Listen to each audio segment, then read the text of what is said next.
My dear students, Dr. James Taylor Kent രചിച്ച lectures and homoeopathic മെറ്റീരിയ മെഡിക്ക എന്ന പുസ്തകത്തെ ആധാരമാക്കിയുള്ള ഈ പ്രോഗ്രാമിലേക്ക് നിങ്ങൾക്ക് ഏവർക്കും വീണ്ടും സ്വാഗതം. ഈ പരമ്പരയുടെ 297 എപ്പിസോഡിൽ നൈട്രിക് ആസിഡ് എന്ന അധ്യായത്തിൻ്റെ 3-ാം ഭാഗമാണ് നമ്മൾ പരിശോധിക്കുന്നത്. ഈ ഭാഗത്ത് അതിൻ്റെ വളരെ പ്രധാനപ്പെട്ട കുറേ പർട്ടിക്കുലർ സിംറ്റംസാണ് പറയുന്നത്. വളരെ കൗതുകകരമായ ചില ആഹാര താല്പര്യങ്ങൾ, മനുഷ്യന് ഭക്ഷ്യയോഗ്യമല്ലാത്ത അല്ലെങ്കിൽ വലിയ ഗുണമില്ലാത്ത വസ്തുക്കളോട് കഴിക്കാനുള്ള ഒരു ക്രേവിങ്, അതുകൊണ്ട് തന്നെ ഉണ്ടാകുന്ന ഡൈജഷനുമായിട്ട് ബന്ധപ്പെട്ട പ്രശ്നങ്ങൾ, സ്റ്റൂളുമായിട്ട് ബന്ധപ്പെട്ട പ്രശ്നങ്ങൾ, അതുപോലെ എയ്നസിൻ്റെ ചുറ്റുമുള്ള ചില ഗ്രോത്ത്സ്, അസാധാരണമെന്ന് കരുതപ്പെടുന്നത് ഒരുപാട് പേർക്ക് പ്രശ്നങ്ങളുണ്ടാക്കുന്ന പലതരം ഗ്രോത്ത്സ്, ഈവൻ ക്യാൻസർ വരെ എയ്നസുമായിട്ട് ബന്ധപ്പെട്ട് വരുന്നു. ഡിസെൻട്രി, കരളുമായിട്ട് ബന്ധപ്പെട്ട് വളരെ ഗുരുതരമായ പ്രശ്നം, കരൾ വലുതാകുന്ന അവസ്ഥ. ആ കാര്യത്തിൽ അതുപോലെ മറ്റു പല കാര്യങ്ങളിലും ലൈക്കോപോഡിയം പോലുള്ള ഔഷധങ്ങളുമായിട്ട് പീനിയ, സ്റ്റാഫിസാഗ്രിയ, നക്സ് ഇവയൊക്കെയായിട്ടുള്ള താരതമ്യങ്ങൾ എന്നിവയാണ് ഈ ഭാഗത്ത് വരുന്നത്. നമുക്ക് പരിശോധിക്കാം. ലോങ്ങിങ് for fats, pungent things, herring, chalk, lime, earth and aversion to bread and meat. പാശ്ചാത്യരുടെ സ്റ്റേപ്പിൾ ഫുഡ് എന്ന് പറയാവുന്ന റൊട്ടിയോടും മാംസത്തോടും അനിഷ്ടം, അതേസമയം എന്തിനാണ് താല്പര്യം വരുന്നത്? കൊഴുപ്പ്. നമുക്ക് ഒരു ചെറിയ അളവിൽ കൂടുതൽ ആവശ്യമില്ലാത്തത്, കൊഴുപ്പിനോട് താല്പര്യം. പഞ്ചൻ തിങ്സ്, രൂക്ഷഗന്ധമുള്ള കേടായ സാധനങ്ങൾ. ഹെറിങ് എന്ന് പറയുന്നത് നമ്മളുടെ മത്തിയുടെ അല്ലെങ്കിൽ ചാളയുടെ വിഭാഗത്തിൽപ്പെട്ട, അതേസമയം അത്ര ഗുണമില്ലാത്ത ഒരു സാധനമാണ്. ഇവിടെ കൊച്ചിയിലെ തീരപ്രദേശങ്ങളിലൊക്കെ കത്തിച്ചാള, കോക്കാഞ്ചാള എന്നൊക്കെ പറയും.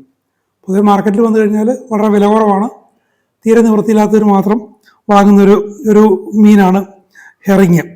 ചോക്ക്, ലൈം, ചുണ്ണാമ്പുകല്ല്, ചോക്ക്. സ്കൂളിൽ ഞാൻ കണ്ടിട്ടുണ്ട് ചോക്ക് അടിച്ച് തിന്നുന്നവർ, മണ്ണ് തിന്നുന്നവർ. അതിൻ്റെ ആവേർസ്റ്റ് ബ്രെഡ് ആൻഡ് മീറ്റ്. ഇങ്ങനെയുള്ള വേണ്ടാത്ത സാധനങ്ങളൊക്കെ തിന്നിട്ട് റൊട്ടിയോടും മാംസത്തോടും അനിഷ്ടം. ജനറലി തേഴ്സ്റ്റ്ലെസ്, ഇറ്റാലീസിലാണ്. നൈട്രിക് ആസിഡ് പേഷ്യൻ്റെ ഒരു പൊതു അവസ്ഥ, ദാഹമില്ല, അത് വളരെ പ്രൊമിനൻ്റ് ആണ്. The stomach is disordered by milk. പാല് കുടിച്ചു കഴിഞ്ഞാൽ, മറ്റൊരു പോഷകാഹാരം, പാല് കുടിച്ചു കഴിഞ്ഞാലും പ്രശ്നം, വയറിന് കുഴപ്പമുണ്ടാകും. പക്ഷേ പാലിനോടൊരു ആവേർഷണം പറയുന്നില്ല, കുടിച്ചാൽ പ്രശ്നമുണ്ടാകും. Food sours and cause sour eructations and vomiting. കഴിച്ച ആഹാരം പുളിക്കുന്നു, ദഹിച്ച് അത് സ്വാംശീകരിക്കുന്നതിന് പകരം പുളിക്കുന്നു, എന്നിട്ട് പുളിച്ച് തികട്ടലുണ്ടാകുന്നു, ഛർദ്ദിക്കുന്നു. Fats disagree. കൊഴുപ്പിനോട് താല്പര്യമുണ്ട് എങ്കിൽ പോലും കൊഴുപ്പും വയറിന് യോജിക്കുന്നില്ല. Nausea after eating, ameliorate by moving about or riding in a carriage. ആഹാരം കഴിച്ചു കഴിയുമ്പോൾ ഓക്കാനം വരും. അപ്പോൾ അതിൽ നിന്ന് ശമനം കിട്ടാൻ വേണ്ടിയിട്ട് ഒന്നെങ്കിൽ നടക്കണം, അല്ലെങ്കിൽ ഒരു വാഹനത്തിൽ സഞ്ചരിക്കണം. വളരെ വിചിത്രമായ ചില ലക്ഷണങ്ങളാണ്. Vomiting bitter and sour contents of stomach.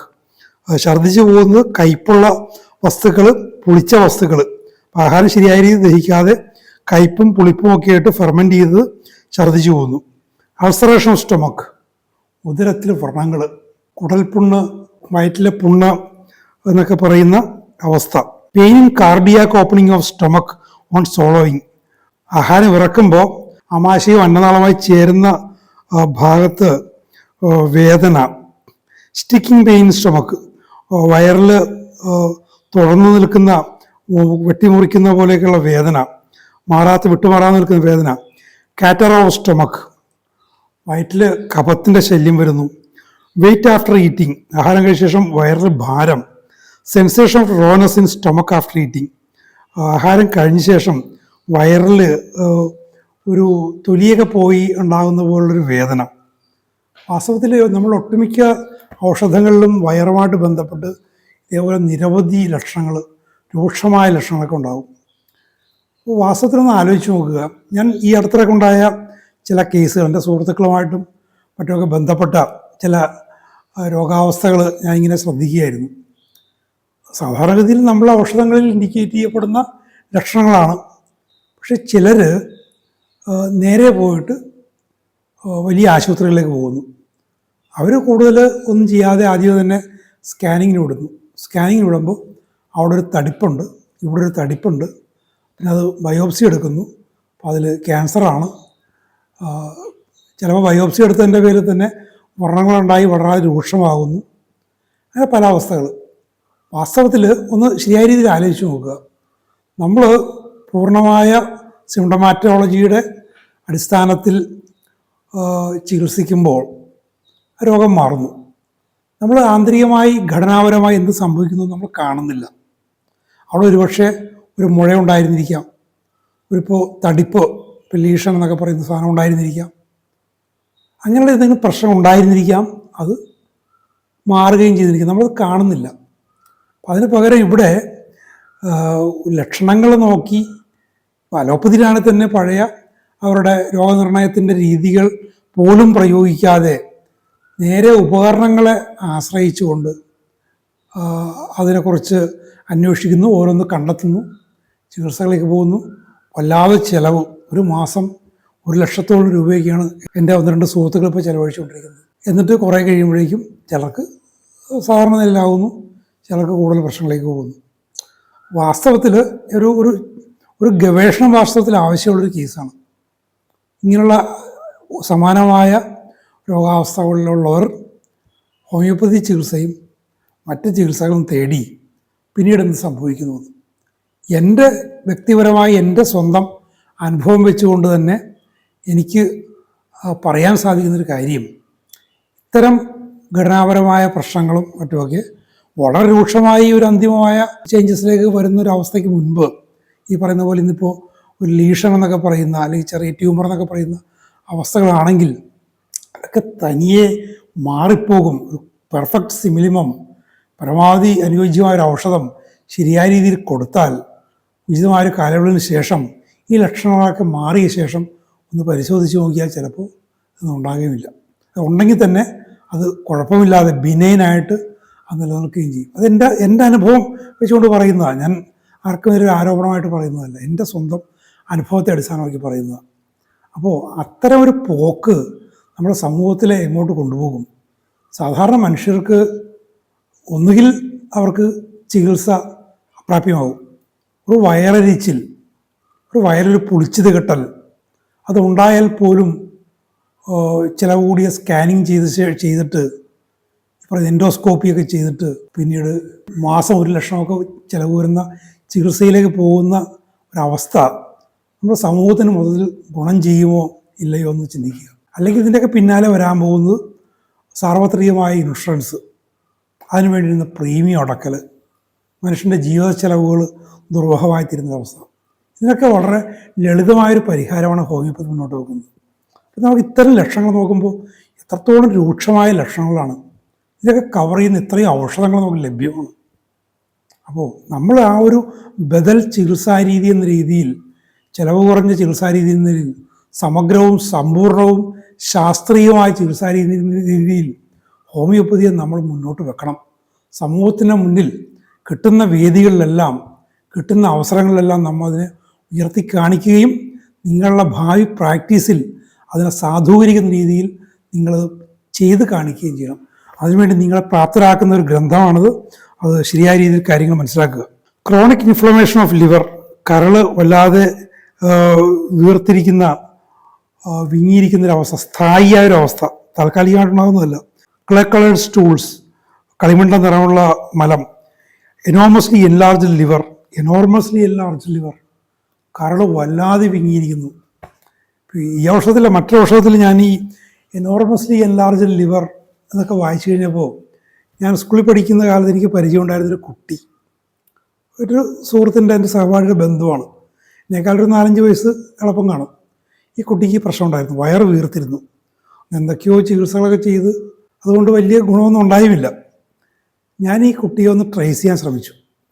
ഞാൻ ഈ പഴയ സഹപാഠിനെ പോയി കണ്ടെത്തി ട്രേസ് ചെയ്യാൻ ശ്രമിച്ചു കഴിഞ്ഞപ്പോൾ, ഞാനന്ന് ഹൈസ്കൂളിൽ പഠിക്കുന്ന കാലമായിരുന്നു തോന്നുന്നു, ഒരു 3-4 വർഷത്തിന് ശേഷം കുറേ പണമൊക്കെ സമാഹരിച്ച്, കടം വാങ്ങി മറ്റുമൊക്കെ സമാഹരിച്ച് കേരളത്തിന് പുറത്ത് പ്രസിദ്ധമായ ഒരു ആശുപത്രിയിൽ പോയി ഇതിന് സർജറി നടത്തിയിട്ട് പിന്നെ 6 മാസം ആ കുട്ടി ജീവിച്ചുള്ളൂ, മരിച്ചു. ആ കുട്ടി ജീവിച്ചിരുന്നെങ്കിൽ, ഇത് 87 7-ലോ മറ്റോ ആണ്, 88-ലോ മറ്റോ ആണ് ഞാനിത് ശ്രമിക്കുന്നത്. അപ്പം അതിനൊരു ഒരു 4-5 വർഷങ്ങൾക്ക് മുമ്പ് ആ കുട്ടി മരിച്ചു പോയിരുന്നു. കുട്ടി ജീവിച്ചിരുന്നെങ്കിൽ ആ കേസിൽ നിന്ന് എനിക്ക് എടുപ്പിക്കണമെന്ന് എനിക്കൊരു താല്പര്യം ഉണ്ടായിരുന്നു. എത്രയോ വർഷങ്ങളാണ്. ഈ വാക്ക് ശ്രദ്ധിക്കുക, എനോർമസ്ലി എൻലാർജ്, വല്ലാതെ ഭയാനകമായി വലുതായ കരൾ. അത്തരം കരളുകൾ കൊണ്ട് നേരെ അത് ക്യാൻസറാണ്, സിറോസിസ് ആണെന്നൊക്കെ പറഞ്ഞുകൊണ്ട് അങ്ങനെ പോകേണ്ട കാര്യമില്ല. നമുക്ക് ഉചിതമായ ലക്ഷണങ്ങൾ കിട്ടുകയാണെങ്കിൽ, ലക്ഷണങ്ങളുടെ ഒരു പോസിറ്റീവ് ഉണ്ട്, ലക്ഷണങ്ങൾ കാണിക്കുന്നില്ല എങ്കിൽ നമുക്ക് ഇൻക്യൂറാണെന്ന് നമുക്ക് ചിന്തിക്കാം. ഒരു ഔഷധം കൊടുത്ത് ശരിയായ വൈറ്റൽ റിയാക്ഷൻ ഉണ്ടാകുന്നില്ലെങ്കിൽ. പക്ഷെ അല്ലാത്ത പക്ഷം ഇങ്ങനെ ഓരോ അവയവങ്ങളുടെ അവസ്ഥ കണ്ടുകൊണ്ട് അതിനൊക്കെ നമ്മൾ ഭയക്കുകയും വിനാശകരമായ രീതികളിലേക്ക് പോവുകയും ചെയ്യുന്നത് പൊതുവെ സമൂഹത്തെ ഗുണം ചെയ്യുന്നൊരു കാര്യമല്ല. Pain in the region of liver with jaundice, മഞ്ഞപ്പിത്തം വരുന്നു, കരളിൻ്റെ ഭാഗത്ത് വേദന ഉണ്ടാകുന്നു. സ്റ്റിച്ചിങ് പെയിൻ ഇൻ ലിവർ, കരളിൻ്റെ ഭാഗത്ത് കുത്തുന്ന പോലെ തുന്നുന്ന പോലെ വേദന. എൻലാർജ് സ്പ്ലീൻ, സ്പ്ലീൻ പ്ലീഹ അതും വലുതായിരിക്കുന്നു. ക്രാമ്പിംഗ് പെയിൻ ഇൻ അബ്ഡമൻ, അടിവയറ്റിൽ വലിച്ചു കോച്ചുന്ന വേദന. Violent pain in ileocaecal region, sore and tender, ചെറുകുടലും വൻകുടലും ചേർന്ന ഭാഗത്ത് വല്ലാത്ത വേദന, അവിടെ നൊമ്പരം, അവിടെ വല്ലാതെ തൊലിയൊക്കെ പോയിരിക്കുന്ന പോലെ, ഇളയതായിരിക്കുന്ന പോലെ വേദന. അഗ്രിവേറ്റഡ് ഫ്രം മോഷൻ, ചലിക്കുന്നതുകൊണ്ട് വർധനവും. അപ്പോൾ ആ ഒരു കാര്യത്തിൽ നൈട്രിക് ആസിഡിൻ്റെ പൊതു സ്വഭാവം ആപ്ലിക്കബിൾ അല്ല. Awakened at midnight with a crampy pain abdomen, അർദ്ധരാത്രിയിൽ ഉണരുന്നു. എങ്ങനെയാണ്? അടിവയറ്റിൽ ഇങ്ങനെ വലിച്ചു കോച്ചുന്ന വേദനയുമായിട്ട് അർദ്ധരാത്രി ഉണരുന്നു. ചില്ലി, വല്ലാത്ത തണുപ്പ് കുളിരുണ്ടാകുന്നു. പെയിൻ അഗ്രിവേറ്റഡ് ഫ്രം മോഷൻ, ചലനം കൊണ്ട് വേദന വർദ്ധിക്കുന്നു. ആ ഒരു വ്യത്യാസം അവിടെ നിങ്ങൾ മനസ്സിൽ കരുതണം. റംബ്ലിംഗ് ഇൻ അബ്ഡമൻ, അടിവയറ്റിൽ ഇങ്ങനെ ഇരക്കുന്ന പോലുള്ളൊരു അവസ്ഥ. അബ്ഡമൻ ഡിസ്റ്റൻഡ് ആൻഡ് ടെൻഡർ, അടിവയർ വീർത്ത് കെട്ടിയിരിക്കുന്നു, വല്ലാതെ സംവേദനക്ഷമതകളായിരിക്കുന്നു, തൊട്ടാലൊക്കെ പ്രയാസം. ഗ്രേറ്റ് സോർനെസ് ഇൻ അബ്ഡമൻ, അടിവയറ്റിൽ വല്ലാത്ത നൊമ്പരം. ഇൻഫ്ലമേഷൻ ആൻഡ് സൂപ്പറേഷൻ ഓഫ് ഇൻജൂനൽ ഗ്ലാൻഡ്സ്, ഈ തുടയും അടിവയറൊക്കെ ചേർന്ന ഭാഗത്തുള്ള ഗ്രന്ഥികൾ, കടല എന്ന് പറയുന്ന ആ ഗ്രന്ഥികളിൽ വീക്കവും കല്ലിപ്പും ഒക്കെ. The relaxed condition in weakly infant boys, ചെറിയ ശിശുക്കളിൽ, ആൺകുട്ടികളിൽ, ശിശുക്കളിൽ പേശികളിലൊക്കെ ഇങ്ങനെ അയഞ്ഞുപോയ ബലമില്ലാത്തൊരവസ്ഥ. That so much disposes to inguinal hernia, അങ്ങനെ ഉള്ളവർക്ക് ഹെർണിയ, അടിവയറിൻ്റെ ആ കീഴ്ഭാഗത്ത് കുടലിറങ്ങിയിട്ട് ഹെർണിയ, ഇൻജീനൽ ഹെർണിയ എന്നുള്ള അവസ്ഥ ആൺകുട്ടികളായ ശിശുക്കളിലുണ്ടാകുന്നു. ഈ so often overcome by nitric acid and the hernia cures, അങ്ങനെയുള്ള കേസുകളിൽ, അങ്ങനെ ചെറിയ ആൺ പൈതങ്ങളിൽ ഉണ്ടാകുന്ന ആ ഹെർണിയ, ഇൻജീനൽ ഹെർണിയ പലപ്പോഴും, മിക്കപ്പോഴും നൈട്രിക് ആസിഡ് അതിനെ കവർ ചെയ്യുന്നു. അവിടെ 2 കമ്പാരിസൺ കൂടിയുണ്ട്. ലൈക്കോപോഡിയം ഉണ്ട്, നക്സോമിക്ക ഉണ്ട്. Lycopodium, നക്സോമിക്ക, nitric acid. സർജറി വേണ്ട. കുഞ്ഞു പൈതങ്ങളെ കൊണ്ടുപോയി ശസ്ത്രക്രിയാമേശയിൽ കിടത്തേണ്ട കാര്യമില്ല, കൃത്യമായ ഔഷധം ലഭിക്കുകയാണെങ്കിൽ. Broken down subjects who are disposed to suffer from frequent attacks of diarrhea or from constipation alternating with diarrhea often need this remedy. When the urine smells strong like that of a horse and he is pale and sickly, losing flesh and strength, subject to excoriation of orifices and excoriating cataracts and ulcers. ഒരു സുദീർഘമായൊരു വാചകമാണത്. ആകപ്പാടെ രോഗാതുരമായി തകർന്നടിഞ്ഞ് ശോഷിച്ച് വല്ലാതായ രോഗികൾ, അവരുടെ ഒരു disposition, അവരുടെ ഒരു പ്രവണത എന്താണ്? ഇടയ്ക്കിടയ്ക്ക് വയറിളക്കം ഉണ്ടാകുന്നു, അതിനുള്ളൊരു പ്രവണതയുണ്ട്. അല്ലെങ്കിലോ വയറിളക്കവും മലബന്ധവും മാറി മാറി വരുന്നു. അങ്ങനെയുള്ളവർക്ക് ഈ ഔഷധം പലപ്പോഴും വേണ്ടി വരും. അപ്പം അങ്ങനെ ഉള്ളവരിൽ തന്നെ ഏത് വിഭാഗമാണെന്ന് കൂടി പറയുന്നുണ്ട്. When the urine smell strong like that of a horse, nitric ആസിഡിൻ്റെ പൊതു അവസ്ഥ, കുതിരമൂത്രത്തിൻ്റെ രൂക്ഷമായ ഗന്ധം, അവർ വിളറിയിരിക്കുന്നു, രോഗാതുരായത്. ബ്രോക്കൺ ഡൗൺ കണ്ടീഷനോട് ചേർത്ത് വായിക്കാം. ലൂസിങ് ഫ്ലഷ് ആൻഡ് സ്ട്രെങ്ത്, അവർ ശോഷിക്കുന്നു, അവരുടെ ശേഷി കുറയുന്നു. എസ്കോറിയേഷൻ ഓഫ് ഓറിഫിസസ്, പല ദ്വാരങ്ങൾ, മലദ്വാരത്തെക്കുറിച്ച് പിന്നീട് പറയുന്നുണ്ട്. മലദ്വാരമാകാം, മൂത്രദ്വാരമാകാം, വായാകാം, കണ്ണാകാം, ചെവിയാകാം, നവദ്വാരങ്ങളാകാം, എന്തുമാകാം. അത്തരം ദ്വാരങ്ങളിൽ ഓറിഫിസസിൽ അവിടെ തൊലി പോയി ഒരവസ്ഥ, എക്സ്കോറിയേറ്റിംഗ് കാറ്റാറസ് ആൻഡ് അൾസേഴ്സ്, വ്രണങ്ങൾ, അവിടെ തൊലി പോകുന്നൊരവസ്ഥ. അപ്പോൾ പൊതുവെ പറഞ്ഞു കഴിഞ്ഞാൽ കണ്ടു കഴിഞ്ഞാൽ തന്നെ രോഗം പിടിച്ച് അവശരായ അവസ്ഥ, ബ്രോക്കൺ ഡൗൺ കണ്ടീഷൻ, വിളറിയവർ, ശോഷിച്ചവർ, ഭാരം കുറഞ്ഞു വരുന്നവരിൽ, അവരിൽ തന്നെ ആ കുതിരമൂത്രത്തിന് സമാനമായ രൂക്ഷമായ ഗന്ധം മൂത്രത്തിനുള്ളവർ, മലദ്വാരം അങ്ങനെയുള്ള ദ്വാരങ്ങളിലൊക്കെ ഇതേപോലെ റോനസ് ഉള്ളവർ, അവിടെയൊക്കെ തൊലി പോകുന്നവർ, അവിടെയൊക്കെ അസാധാരണമായ വ്രണങ്ങളുണ്ടാകുന്നവരിൽ, വിളറിയിരിക്കുന്നവർ, അങ്ങനെയുള്ള ആളുകളിൽ പിന്നെ നൈട്രിക് ആസിഡ് ഉപയോഗിക്കാം. അവരിൽ ഇടയ്ക്കിടയ്ക്ക് അവരുടെ മറ്റൊരു പ്രവണത എന്ന് വെച്ചാൽ ഇടയ്ക്കിടയ്ക്ക് അവർക്ക് വയറിളക്കം വരുന്നു, അല്ലെങ്കിൽ മലബന്ധവും വയറിളക്കവും മാറി മാറി വരുന്നു. ഒരു പൊതു ചിത്രം മനസ്സിലിങ്ങനെ കരുതുക.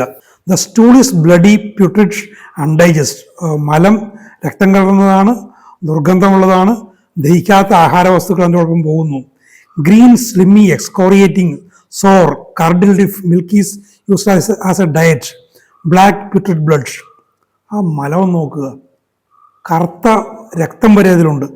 അതിനെക്കുറിച്ച് എന്തൊക്കെ വ്യാഖ്യാനങ്ങളും എന്തൊക്കെ കണ്ടെത്തലുകളും വരാമെന്നൊന്ന് ആലോചിച്ച് നോക്കിയേ.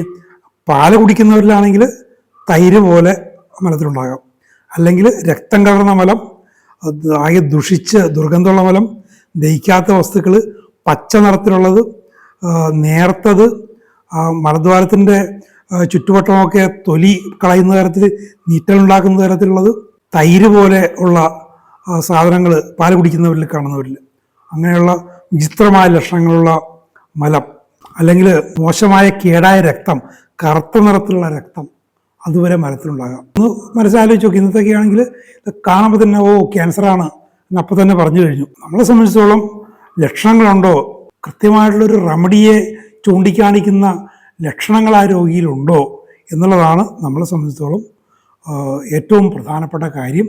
ഹോമിയോപ്പതിയിലെ ഓപ്പറേറ്റീവ് എലമെൻ്റ് എന്ന് പറയുന്നത് നമുക്ക് ലക്ഷണങ്ങൾ, സമഗ്രമായ ലക്ഷണങ്ങൾ, ഒരു സ്ട്രോങ് ജനറൽസ്, അതിൻ്റെ മൊഡാലിറ്റീസ്, ഇതേപോലെ പർട്ടിക്കുലേഴ്സും അതൊക്കെ ഉണ്ടോ എന്നത് മാത്രമാണ് നമ്മളുടെ ഒന്നാമത്തെ ക്രിറ്റീരിയൻ. രണ്ടാമത്തത്, ഉചിതമായൊരു ഔഷധം കൊടുത്തു കഴിഞ്ഞാൽ ഒരു പോസിറ്റീവ് റിയാക്ഷൻ, വൈറ്റൽ റിയാക്ഷൻ ഉണ്ടാകുന്നുള്ളൂ. ഇത് രണ്ടും സംഭവിക്കുന്നുണ്ടെങ്കിൽ മറ്റൊന്നും നോക്കേണ്ട കാര്യമില്ല.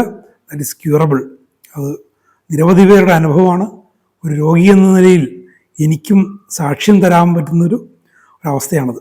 ഇൻ ഡിസെൻട്രി, രക്താതിസാരം, രക്തവും കഫവും ഒക്കെ പോകുന്ന വയറിളക്കത്തിൽ, cold changes of the weather bring on diarrhoea. തണുപ്പിലേക്ക് കാലാവസ്ഥ മാറുമ്പോൾ വയറിളക്കം ഉണ്ടാകുന്നു. Anus excoriated, burning, fissured, covered with warts. ഓറിഫിസസിൻ്റെ കാര്യം പൊതുവെ പറഞ്ഞു. ഇവിടെ മലദ്വാരത്തിലാണ് കൂടുതൽ പ്രശ്നം നൈട്രിക് ആസിഡ്. അത് ഒന്നൊന്ന് സങ്കല്പിച്ച് നോക്കിയാൽ തന്നെ എത്രത്തോളം ഭയാനകമാണ് അതിൻ്റെ അവസ്ഥ. അവിടെ തൊലി പോയിരിക്കുന്നു, പൊള്ളുന്ന അനുഭവമുണ്ട്, അവിടെ ഫിഷേഴ്സ് ഉണ്ട്, അരിമ്പാറകളിങ്ങനെ ചുറ്റും ഇങ്ങനെ നിറഞ്ഞിരിക്കുന്നു. Much pure blood with the stool, not even clotted. ശുദ്ധമായ ചോര വരുന്നു, കട്ടിയാകുക പോലും ചെയ്തില്ല, ഫ്രഷ് ആയിട്ടുള്ള ചോര. പൻകുടലിലോ മറ്റുമൊക്കെ അല്ലെങ്കിൽ മലാശയത്തിൻ്റെ ഭാഗത്തൊക്കെ രക്തസ്രാവം ഉണ്ടായി എന്നർത്ഥം. Very offensive. ആ രക്തം കലർന്നു വരുന്ന മലം വല്ലാത്ത ദുർഗന്ധമുള്ളതാണ്. Ineffective urging to stool. മലം പോകാനുള്ള താല്പര്യമുണ്ട്, പക്ഷേ മലം പോകുന്നില്ല. Sensation as if rectum were filled and he cannot expel it. മലാശയം ഇങ്ങനെ നിറഞ്ഞിരിക്കുകയാണ്, മലമെന്ന് നിറഞ്ഞു, പക്ഷേ അതിന് പുറന്തള്ളാൻ സാധിക്കുന്നില്ല. വല്ലാത്ത, ഞാനൊക്കെ വ്യക്തിയോട്ട് അനുഭവിച്ചിട്ടുള്ള അവസ്ഥയാണ് അതൊക്കെ വല്ലാത്തൊരു അവസ്ഥയാണ്. നമുക്കത് വല്ലാത്ത പ്രയാസം ഉണ്ടാക്കുന്ന അവസ്ഥയാണ്. Constipation, painful, hard, difficult stool. ഇനി മറ്റു തരം കോൺസ്റ്റിപ്പേഷൻ, വേദന ഉണ്ടാക്കുന്ന കട്ടിയുള്ള മലം ഇങ്ങനെ പോകുമ്പോൾ തന്നെ അവിടെയൊക്കെ വിള്ളലുണ്ടായിട്ട്, വിണ്ട് കയറിയായിട്ട് വലിയ വേദന ഉണ്ടാകും. Towing, cutting and pressing before stool. മലം പോകുന്നതിന് മുമ്പ് എന്തൊക്കെ വേദനകളാണ്, വെട്ടിമുറിക്കുന്ന പോലെ, വലിച്ചു കീറുന്ന പോലെ, ഞെക്കുന്ന പോലെയൊക്കെയുള്ള വേദനകൾ. Constant fruitless urging. സുസ്ഥിരമായ തോന്നല്, പക്ഷെ മലം പോകുന്നില്ല. സുസ്ഥിരമായ, കോൺസ്റ്റന്റ്. അവിടെ നക്സോമിക്കായിട്ട് കമ്പാരിസൺ പറയുന്നു. കോൺസ്റ്റന്റ് ഫ്രൂട്ട്ലെസ് അർജിങ്, സുസ്ഥിരമായ എന്നാൽ മലം പോകണമെന്നുള്ള ആഗ്രഹം. During stool there is colic, tenesmus, spasmodic contractions of anus, unsatisfactory straining. അപ്പോൾ മലം പോകുന്ന സമയത്ത് എന്തൊക്കെയാണ്? വല്ലാത്ത വേദന, വയറ്റിൽ നിന്നും ഇടയ്ക്കിടയ്ക്ക് പോകണമെന്നുള്ള താല്പര്യം, വലിച്ചു കോച്ചുന്ന രീതിയിൽ ഇങ്ങനെ മലാശയം, മലദ്വാരം ഇങ്ങനെ വല്ലാതെ ക്രാംസ്, അവിടെ പൊട്ടെന്ന് അടയുകയും തുറയുകയും ഒക്കെ ചെയ്യുന്നൊരവസ്ഥ. മലം ശരിയായ രീതിയിൽ പോവില്ല. അൺസാറ്റിസ്ഫാക്ടറി സ്ട്രെയിനിങ്, ഇത് മലം പോകാൻ വേണ്ടി വല്ലാതെ പരിശ്രമിക്കും, പക്ഷേ തൃപ്തികരമായ രീതിയിൽ മലം പോകുന്നില്ല. സ്പ്ലിൻറ്റേഴ്സ് ഇൻ റെക്ടം, മലാശയത്തിൽ കമ്പുകൾ, മരക്കമ്പുകൾ കയറിയിരുന്നുള്ള പോലെ തോന്നൽ. After stool there is still urging, മലം പോയ ശേഷവും വീണ്ടും മലം പോകണമെന്നുള്ള താല്പര്യം. അവിടെ മെർക്കുറിയസുമായിട്ട് താരതമ്യം പറയുന്നുണ്ട്. എക്സോഷൻ, ആകെ പോയിട്ട് ഈ ഒരു മലം പോയിട്ടും ഇനിയും പോകണമെന്നുള്ള താല്പര്യം പറയുമ്പോൾ ആകെ തളർന്ന് അവശരായൊരവസ്ഥ. സോർണസ് ഓഫ് വീനസ്, മലദ്വാരത്തിനവിടെ നൊമ്പരം. കട്ടിംഗ് പെയിൻ, വെട്ടിമുറിക്കുന്ന പോലെ വേദന. Burning and shooting in rectum, പൊള്ളൽ, അവിടെ ഇങ്ങനെ പായുന്ന പോലെ വേദന, വെടിയുണ്ട തറച്ചു കയറുന്ന പോലെ വേദന. കോൺസ്ട്രക്ഷൻ ഓഫ് വീനസ്, മലദ്വാരത്തിൻ്റെ അവിടെ ഇങ്ങനെ ഇടുങ്ങിയിരിക്കുന്നു, മലം പോകാൻ പറ്റാത്ത രീതി ഇടുങ്ങിയിരിക്കുന്നു. ഗ്രേറ്റ് നെയറോസ് എക്സൈറ്റ്മെന്റ്, വല്ലാത്ത നാഡീസംബന്ധമായ ഉത്തേജനം, പാൽപിറ്റേഷൻ, നെഞ്ചിടിപ്പ്. The pain keeps her in bed for hours after every stool. ഒരു സ്ത്രീയുടെ അനുഭവം പറയുന്നത്, ഓരോ തവണ മലം പോയ ശേഷവും ആകെ തളർന്നൊരു എക്സോസ്റ്റഡായി, തളർന്നുപോയി, ക്രാംസ് ഉണ്ടായി, വല്ലാത്ത വേദന ഉണ്ടായി, പിന്നെ പോയി മണിക്കൂറുകളോളം കിടക്കിൽ കിടക്കണം. ഒന്ന് ആലോചിച്ച് നോക്കുക, എത്രമാത്രം ആ രോഗി കഷ്ടത അനുഭവിക്കുന്നുണ്ടെന്ന് ആലോചിച്ച് നോക്കുക. Itching and burning in anus, മലാശയത്തിൻ്റെ ഭാഗത്ത് പൊള്ളൽ, ചൊറിച്ചിൽ. Constant acrid moisture about the anus, സ്ഥിരമായിട്ട് ആലോചിച്ച കോൺസ്റ്റന്റ് എന്നാണ്, മലദ്വാരത്തിൻ്റെ അവിടെ സ്ഥിരമായിട്ട് ഒരു നനവ്, ആക്രിഡാണത്. അവിടെ നീറ്റിലൊക്കെ ഉണ്ടാകാം, തൊലി പോകാം. ഒന്ന് ആലോചിച്ച് നോക്കുക. യാത്രയും കിടക്കലും ഇരിക്കലും ഒക്കെ എത്ര പ്രയാസമായിരിക്കും. ഈ പൈൽസ് ഫിസ്റ്റിലൊക്കെ വന്ന് വല്ലാതെ വർദ്ധിച്ച രോഗികൾ ഈ ഒരു അവസ്ഥ ഉണ്ട്. പലരും ഞാനത് കണ്ടിട്ടുണ്ട്. ലൈക്കോപോഡിയം കൊണ്ട് സുഖപ്പെട്ടൊരു കേസിൽ ഇങ്ങനത്തെ ഒരു അവസ്ഥ ഉണ്ടായിരുന്നു.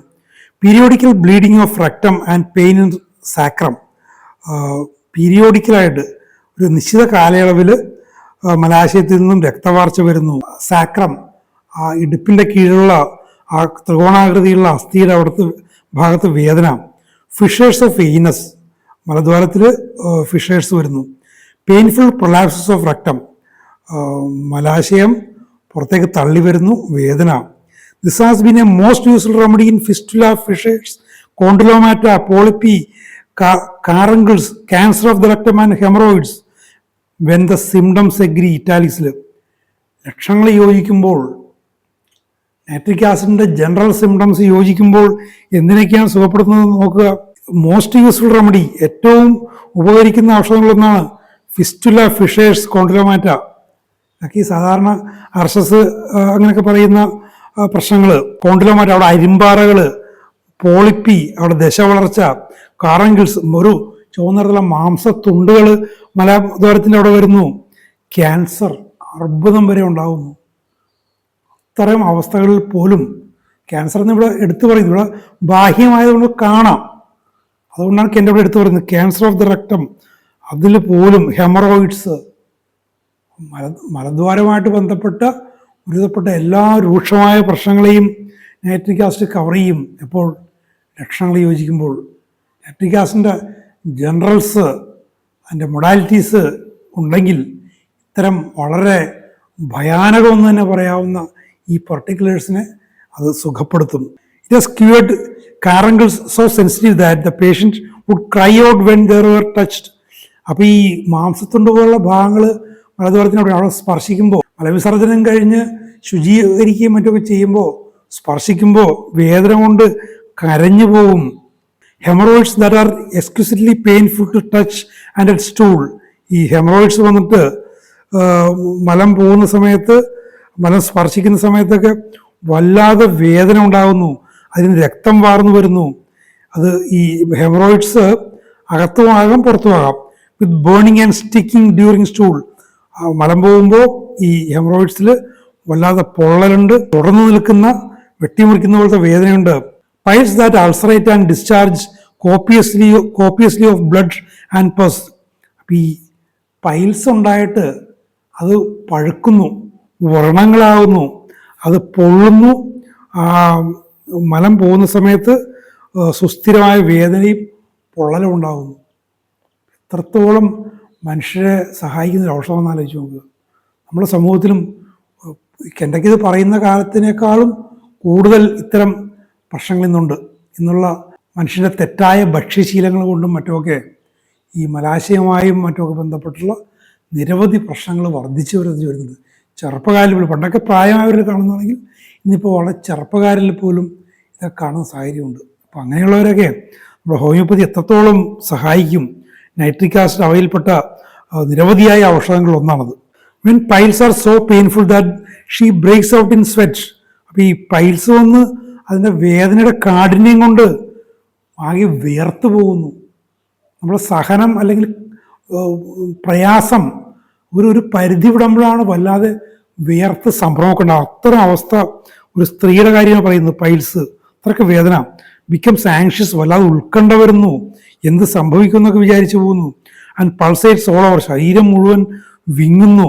On the slightest touch or at stool, അപ്പോൾ ആ ഭാഗത്ത് ഒന്ന് നേരിട്ട് തൊട്ടാൽ മതി, അല്ലെങ്കിൽ മലം പോകുമ്പോൾ മലം സ്പർശിച്ചാൽ മതി, ഈ പറയുന്ന സംഭ്രമവും പ്രയാസവും വിയർപ്പോട്ടലും ഒക്കെ ഉണ്ടാകും. This remedy has been useful. ഇത്തരം അവസ്ഥകളിൽ ഈ ഔഷധം വളരെയധികം ഉപകരിക്കും. അവിടെ ഒരു കമ്പാരിസൺ പറയുന്നുണ്ട്. Compare paeonia and staphysagria. രണ്ടും ഈ കാര്യത്തിൽ നമുക്ക് ഇതുമായിട്ട് താരതമ്യം ചെയ്യാവുന്ന കാര്യങ്ങളാണ്. Fetid moisture at the anus, നേരത്തെ പറഞ്ഞത് തന്നെയാണ്. മലദ്വാരത്തിൻ്റെ അവിടുത്തെ എപ്പോഴും നനവുണ്ടാകുന്നു, വല്ലാതെ ദുർഗന്ധമുള്ള നനവുണ്ടാകുന്നു. ഒന്ന് ആലോചിച്ച് നോക്കുക, എത്രത്തോളം പ്രയാസകരമായ അനുഭവങ്ങളാണ് നൈട്രിക് ആസിഡ് കവർ ചെയ്യുന്നത് എന്നുള്ളത്.